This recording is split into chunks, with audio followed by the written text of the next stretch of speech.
తాకట్లో ఉన్న బంగారాన్ని విడిపించలేక వడ్డీల మీద వడ్డీలు కడుతూ ఇబ్బంది పడుతున్నారా? అయితే ఇప్పుడే సంప్రదించండి శివ గోల్డ్ కంపెనీ. మీ నమ్మకానికి మా హామీ శివ గోల్డ్ కంపెనీ. అయోధ్య రామ మందిరంలో భక్తులు సమర్పించే కానుకల భద్రతను ట్రస్టు అత్యంత కట్టుదిట్టం చేసింది. ఇటీవల హుండీ లెక్కింపులో సిబ్బంది చేతివాటం దేశవ్యాప్తంగా కలకలం రేపిన నేపథ్యంలో ఇకపై అలాంటి ఘటనలు పునరావృతం కాకుండా చర్యలు చేపట్టింది.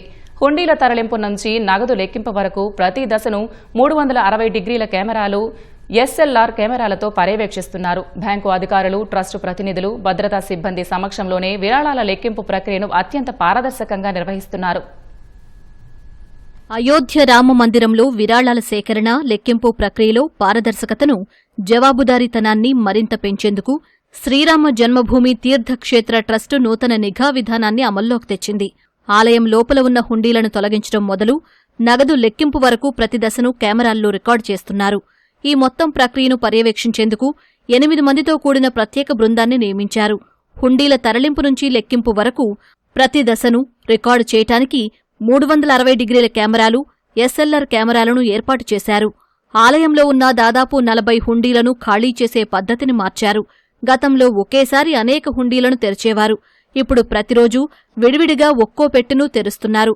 ఇందుకోసం 2 నిపుణులైన వీడియోగ్రాఫర్లను నియమించారు. 2 బ్యాంక్ అధికారులు, 2 ట్రస్టు ప్రతినిధులు, 2 భద్రతా సిబ్బంది సమక్షంలో హుండీలను తెరుస్తున్నారు.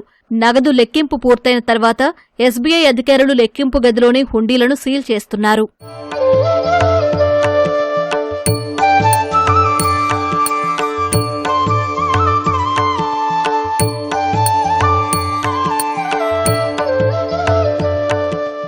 కొన్ని వారాల క్రితం వెలుగుచూసిన రామమందిరం కానుకల చోరీ ఘటన దేశవ్యాప్తంగా ప్రకంపనలు సృష్టించింది. హుండీ లెక్కింపు సిబ్బంది భక్తులు సమర్పించిన కానుకలను జేబులో వేసుకుంటున్న దృశ్యాలు వెలుగులోకొచ్చాయి. ఈ కుంభకోణానికి సంబంధించి హుండీ లెక్కింపు సిబ్బందితో సహా మొత్తం 8 మందిని పోలీసులు అరెస్టు చేశారు. నిందితుల ఇళ్లల్లో తనిఖీలు చేసి సుమారు 80 లక్షలు రికవరీ చేశారు. ఈ వ్యవహారాన్ని విచారించేందుకు యూపీ ప్రభుత్వం సిట్ను ఏర్పాటు చేసింది.